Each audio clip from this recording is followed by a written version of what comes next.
Sir మనతో పాటు మరో ఐటీ ఎంప్లాయ్ శ్రీధర్ గారు ఉన్నారు, వారిని కూడా అడుగుదాము. అసలు వారి డిమాండ్స్ ఏంటి, వారు ఎందుకు ఇక్కడ ఉన్నారు? సార్ మీరు ఏ కంపెనీలో చేస్తున్నారు సార్? మేడం నేను ఒరాకిల్ నన్ను ఇల్లీగల్గా టెర్మినేట్ చేసింది. ఎందుకంటే నేను హాస్పిటల్లో బెడ్ పైన పడుకున్నప్పుడు ఒక అర్జెంట్ కాల్ అని నన్ను 3 గంటల పైగా నన్ను టార్చర్ పెట్టి నన్ను సతాయించి ఆ కాల్లో చేయించి యువర్ టెర్మినేట్ అని చెప్పారు. అంతే. నాకు ఆ రోజు నుంచి ఒరాకిల్కి సంబంధం లేదు. తర్వాత నేను ఒరాకిల్లో ఉన్న ఎందుకు నేను ఒరాకిల్ పైన పోరాడాల్సి వచ్చింది, ఎందుకు నన్ను తీసేయాల్సి వచ్చిందంటే మేడం నా షిఫ్ట్ అవర్స్ వచ్చేసి ఈరోజు 4 గంటల నుంచి రేపు మధ్యాహ్నం 2 గంటల వరకు, అంటే 24 అవర్స్ మించి ఉండేటి. కొన్నిసార్లు వారంలో కంటిన్యూస్గా నేను పనిచేసేవాళ్ళు, అంటే 1 గంట బ్రేక్ లేకుండా కూడా కంటిన్యూస్గా పనిచేయాల్సి వచ్చింది. అవన్నిటికీ నేను ఏం చేశానంటే నాకు ఇట్లా వర్క్ కల్చరు తర్వాత ఎక్కువ అవుతుంది, తర్వాత వర్క్ ప్రెషర్ ఎక్కువ అవుతుందని సీఓకి మెయిల్ చేస్తే అతను నాకు ఫోన్ చేసి ఏమంటాడంటే, మీరు ఇండియన్స్ అలాగనే వర్క్ చేయాలి, మీరు ఎక్కడ లేబర్ కంప్లైంట్ ఇచ్చుకోపో నేను అందరినీ కొనేస్తానని ఒక జాతి అహంకార వ్యాఖ్యలు, ఒక ఇండియన్స్ను చిన్న చూపు చూసే విధంగా అతను వ్యాఖ్యలు చేయడం జరిగింది. దానికి తోడు నేనేం చేశానంటే నేను ఫస్ట్ కంప్లైంట్ వచ్చేసి నేషనల్ హ్యూమన్ రైట్స్ కమిషన్లో పెట్టడం జరిగింది. ఎందుకంటే ఇక్కడ హ్యూమన్ రైట్స్ వైలేట్ అవుతున్నాయి. ఒరాకిల్ మేనేజ్మెంటు హెచ్ఆర్ వ్యవస్థ అంతా కూడా ఒక దొంగ వ్యవస్థ. సౌత్ ఎంప్లాయీస్ను చాలా ఇప్పుడు తీసేసిన 16,000 మందిలో కూడా 14,000 మంది సౌత్ ఎంప్లాయీసే ఉన్నారు. అంటే ఎక్కువ కూడా తెలంగాణ తెలుగు రాష్ట్రాల నుంచి ఉన్నారు. ఈ నార్త్ వ్యవస్థ మేనేజర్ల వ్యవస్థ, ఈ నార్త్ వ్యవస్థ హెచ్ఆర్ వ్యవస్థ సౌత్ ఎంప్లాయీస్ అందరినీ తీసేసిన పరమావధిగా వాళ్ళు పెట్టుకొని భయపట్టించి బెదిరించి గన్లు పెట్టి కొట్టి కొంతమంది రిజైన్ చేయించాడు ఒరాకిల్. అంటే మిమ్మల్ని ఎప్పుడు టెర్మినేట్ చేశారు? నేను సెప్టెంబర్ 1,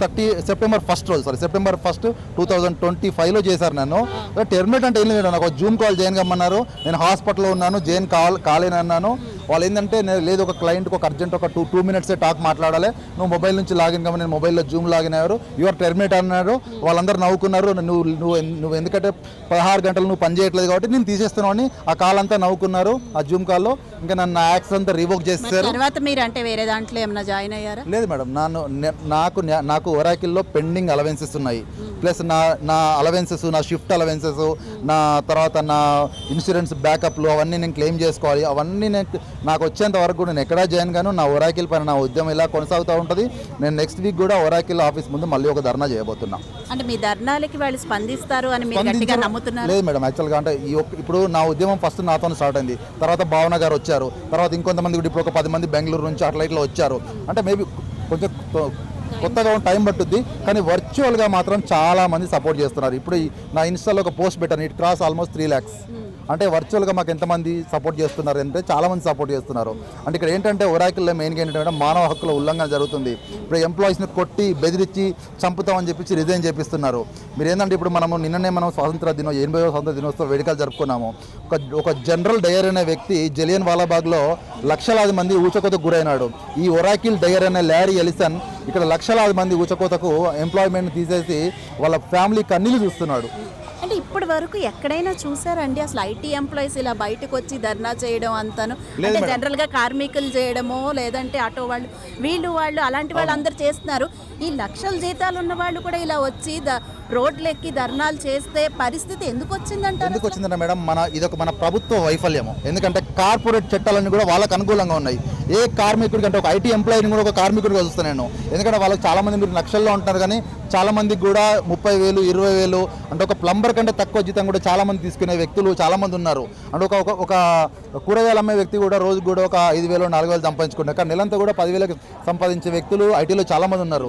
అందుకే ప్రతి ఒక్క కార్మికుడి కోసం మేము ఇక్కడ యూనియన్ ప్రారంభించడం జరుగుతుంది. తప్పకుండా మీ కార్పొరేట్ కబంధాలు మేము కదిలిచ్చి ఏంటంటే మీరు పర్సనల్ గ్రడ్జెస్తోని లేకుంటే వీడు నా మాట వినట్లేదని, వీడు 16 గంటలు పని చేయట్లేదని ఎంప్లాయీస్ తీస్తున్నారు. ఇది తప్పు. మీరు రండి, ఒరాకిల్ మేనేజ్మెంట్ మీరు రండి. ఒరాకిల్ మేనేజ్మెంట్ని ఎన్నోసార్లు ఒక 100కు పైన ఈమెయిల్ రాసినప్పుడు కూడా వాళ్ళు దేనికి రెస్పాండ్ చేయట్లేదు. దానికి తోడు నన్ను చంపుతాను భయపడిస్తాను మేడం. 3 నెలలు నేను ఎన్సీఆర్ రీజియన్లో తలదాచుకున్నాను. నా పైన ఇప్పటికీ రెక్కి నిర్వహిస్తున్నారు నన్ను చంపాలని. నేను నిజంగా చెప్పాలంటే నా ఫోన్ మ్యాక్సిమం ఈవినింగ్ తర్వాత స్విచ్ ఆఫ్ ఉంటుంది. అంటే ఈ విధంగా కార్పొరేట్ వ్యక్తులు వీళ్ళు ఏం చేస్తున్నారంటే ఎంప్లాయీస్ను భయభ్రాంతికి గురి చేసి ఎంప్లాయీస్ ఇప్పుడు ఈరోజు నాకు ఆల్మోస్ట్ ఒక 5,000 మంది ఒరాకిల్ ఎంప్లాయీస్ నాకు మెసేజ్లు పెట్టారు, మేము కూడా వస్తున్నాం సార్ అని. తర్వాత మళ్ళీ ఫ్రైడే రోజు ఒరాకిల్లో ఒక నోటిఫికేషన్ ఉందట, ఎవరు శ్రీధర్ ధర్నాకు వెళ్ళకూడదు, వెళ్ళినట్టయితే అదే మీకు చివరి రోజు. అంటే ఈ రకంగా మీరు బెదిరించి భయపడిచి కార్మికుల హక్కులు కాలరాస్తున్నారు.